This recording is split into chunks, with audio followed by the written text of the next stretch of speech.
Virginie Lemoine, bonjour. Bonjour. On se connaît depuis très longtemps. Très longtemps.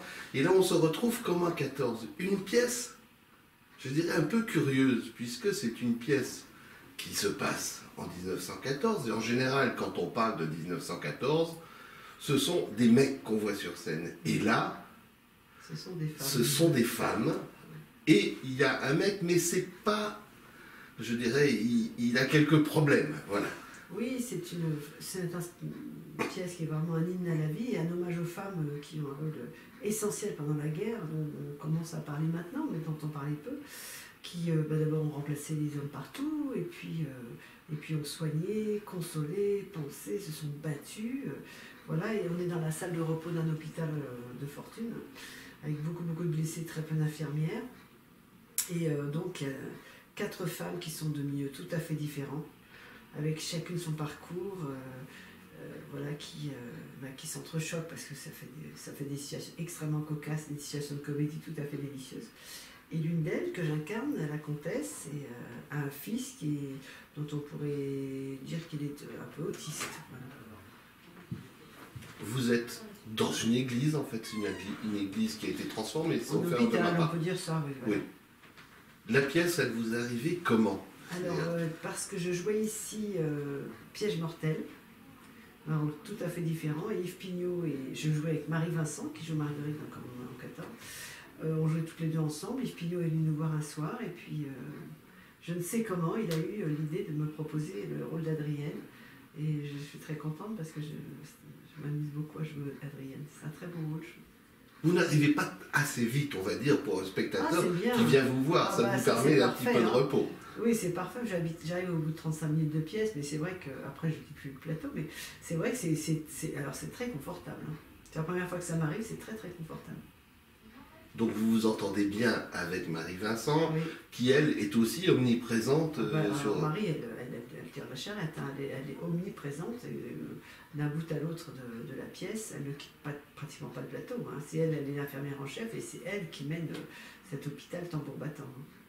Parlez-nous des autres comédiennes et comédiens. Les comédiens sont absolument délicieux et formidables. Il y a Ariane Brousse qui joue le rôle de Suzy, qui est une infirmière bénévole, qui n'est même pas infirmière, parce qu'elle travaille dans la couture, elle est juste bénévole, et qui est très efficace, très investie, et puis qui est tout à fait, que la guerre effraie dans son fort intérieur. Elle lutte contre ça, elle ne peut pas supporter de voir ce qu'elle raconte, hein, ce qu'on ne voit pas, l'arrière-salle avec tous ces soldats en charpier, elle ne le supporte plus, elle a une action pacifiste. Et en fait, les pacifistes, c'est interdit d'être pacifiste, les pacifistes on les fusillés.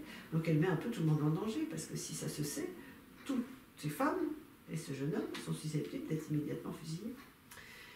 Et puis il y a Louise. Alors Louise est d'un milieu bourgeois, et puis sa mère l'a mise là pour qu'elle apprenne un peu la vie. Alors elle n'est pas encore aguerrie, elle fait fourbille ses armes, elle est très timide au début de la pièce, et elle a un vrai très beau changement à la fin de la pièce. Tout le monde erre, tout le monde. Personne ne termine la pièce comme il a commencé. Ça, c'est le moins qu'on puisse dire, c'est vrai. Mais on ne va pas raconter la fin. On est là pour envoyer les gens voir ce spectacle qui s'appelle Comment 14 au Théâtre La Bruyère, non pas pour raconter l'histoire. Ce qu'on peut quand même dire, c'est que d'abord, le décor est simple. Oui, il est très astucieux. Le décor est magnifique. C'est un décor de Jacques Voiseau. Et il y a un tout petit principe de paradoxe, parce qu'on est dans cette salle de repos, et elle est magnifiquement représentée, hein, cette salle de repos. Et puis derrière, il y a une grande toile peinte, en fait, qui donne vraiment sens au décor. Donc il y a un rideau, et puis quand le rideau s'ouvre, il s'ouvre sur cette toile peinte, et il rend le décor vivant, en fait. C'est un fou. Vous êtes comédienne, mais on ne peut pas l'oublier, vous mettez en scène, excusez-moi, vous mettez en scène des spectacles. Alors comment se fait-il que vous ne vous soyez pas mis vous-même en scène sur ça, cette... Je l'ai fait une fois, pas deux fois. Non, c'est très très difficile. Vous mettez en scène les autres. Oui, ça va, mais se mettre en scène soi-même, non, c'est pas... Non, ça c'est une chose que j'ai essayé une fois, non, moi j'ai de grand plaisir, mais en plus on ne peut pas jouer en ayant fait la mise en scène parce qu'après on regarde les autres, on ne peut pas se laisser aller. C'est très discret de la part de Katia Méran, voilà, que vous venez d'entendre aller et venir, qui joue Louise, qui est cette délicieuse comédienne qui joue Louise. Donc vous préférez être comédienne d'un côté et pourtant vous conservez quand même J'aime tout, on peut aimer manger une religion au chocolat et aimer manger de la choucroute. Voilà, oui. Tout est compatible, tout est absolument les deux peuvent se manger l'une après l'autre. J'aime bien d'ailleurs Yves Pignot qui a fait la mise en scène des comédiens. Et j'avoue que de travailler avec des gens comme Jean-Luc Moreau, Yves Pignot qui sont aussi comédiens, ça change tout. Moi j'aime beaucoup travailler, être mis en scène par un comédien. Et quand vous mettez en scène, qu'est-ce qui vous motive dans la mise en scène? D'abord un texte. Alors que quelquefois j'en suis à l'initiative, c'est-à-dire que je peux prendre un texte et en faire l'adaptation. Là j'en ai fait 4 de suite, je suis en train d'en faire une en ce moment. Il y a récemment, je peux dire, il y avait une comédie musicale. Il y avait 31, mais là j'étais juste metteur en scène. Mais là je travaille tous les matins avec Stéphane Corbin.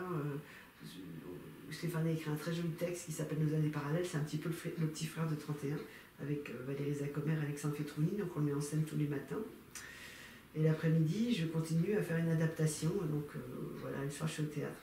Et en fait, j'ai 4 mises en scène qui m'attendent. J'en fais une et après j'en ai 3 qui m'attendent. C'est pas trop sur les épaules. Non, ça va parce que c'est réparti, c'est pas 4 mises en scène ensemble, hein, c'est réparti dans le temps. Non, ça va aller. Après, il faut apprendre à dire non. Donc je dis non à des choses. Et comment vous choisissez alors? Quel est votre... C'est quand je pense que je peux faire quelque chose avec le texte qu'on propose. Si le texte ne me parle pas, c'est que je ne vais pas parler au texte non plus. Et je pense qu'il ne faut pas s'engager dans une aventure si elle n'a pas immédiatement de sens. Si on ne la visualise pas à la première lecture, il y a quelque chose, on se reconnaît dans un texte.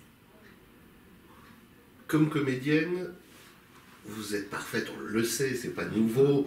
On vous a vu dans le côté humoristique sur scène, je dirais pas à vos débuts, mais presque. Ben oui. Voilà. Après, on vous a vu dans des spectacles nombreux. Là, on vous voit dans un rôle, disons, un peu inattendu. C'est celui de la comtesse et c'est comtesse, hein. Oui.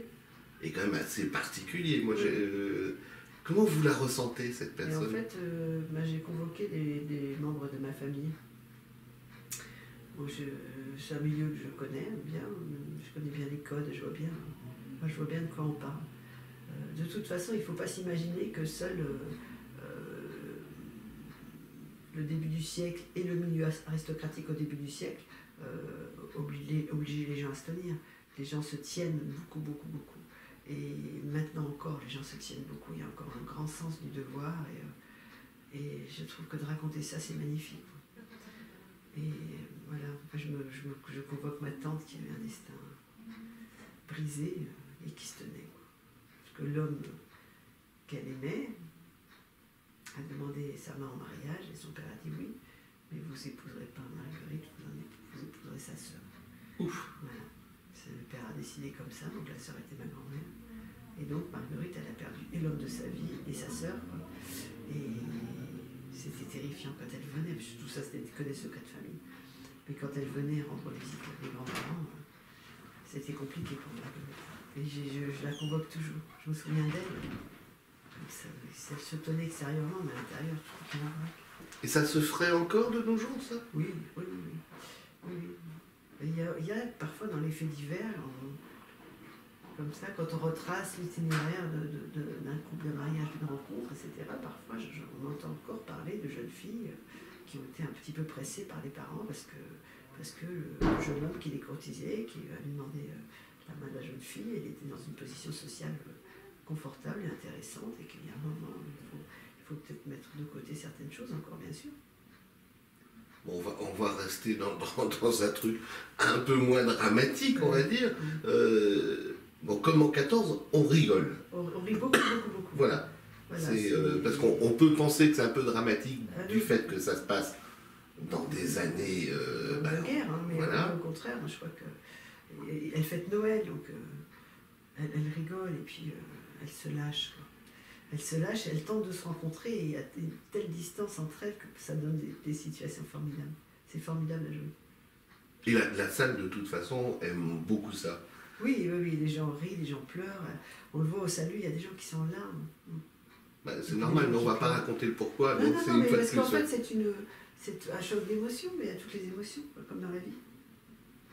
Quelle est votre prochaine arrivée sur scène après Comment 14 vous me parliez? Vous ne savez pas encore? Je ne sais pas du tout. Je sais que je vais beaucoup faire de mise en scène, mais le reste, je ne sais pas. J'avance vers l'inconnu, c'est bien aussi. Il faut se laisser des aléas, des hasards dans la vie. Il faut laisser de temps en temps la vie vous amener quelque part. Et voilà, quand j'ai joué ici Piège mortel, on m'a proposé 2 pièces coup sur coup, donc voilà, j'ai fait des tournages et puis là je vais voir. Bon, le calendrier est bien pris quand même par les mises en scène. Piège mortel aussi, vous aviez quand même un rôle qui était, je dirais, aux antipodes de celui qu'on voit là. Ah oui, c'était un bon rôle aussi. J'avais beaucoup aimé ce rôle. Cette femme qui est tellement effrayable et puis effrayée par son mari qui lui agite le spectre d'un crime possible et qui finit par tuer les types devant elle. Elle est dans tous ses états. Et le type revient comme un mort vivant. Mais c'était... Là, pour le coup, je faisais la première partie, puis après... Mais je ressortais, j'étais rincée. Hein. Mais c'était très très drôle à jouer. Très drôle. Bon, on a parlé de beaucoup de souvenirs. Maintenant, il nous reste à parler. Bon, la pièce est signée Dany Laurent. Dany Laurent, voilà. Mise en scène, on en a parlé, Yves Pignot. Pignot. On n'a pas parlé de Axel Huette, qui fait qui est le fils qui a quelques soucis de santé. Un tout petit peu en disgrâce avec la réalité, et pas tant. Mais c'est peut-être que les téléspectateurs, on l'appelle les auditeurs, ont le loisir de le connaître parce qu'il participe au feuilleton en famille avec Yves Pignot, avec Marie. Voilà. Donc, la famille. Voilà, la famille. Il est absolument formidable parce qu'il a fait une composition formidable. J'ai d'ailleurs des copains ou des copines qui m'ont dit mais il est très beau, mais on voit qu'il est beau au salut. Tellement, il a une tête incroyable. C'est incroyable parce qu'il fait son parcours et il est magnifique. Absolument, on est d'accord. Ouais. Donc, Comment 14, ça se joue au théâtre La Bruyère, du mardi au samedi, 2 fois le samedi, et sinon tous les soirs à 21h. À 21h. Virginie, merci beaucoup. Merci à vous. Merci et à très bientôt pour la pièce avec Alexandre Fetrouni, que je connais aussi, qui était passé sur notre site, mais pour Grease. Ah oui, il était formidable. Voilà. Merci. Merci à vous.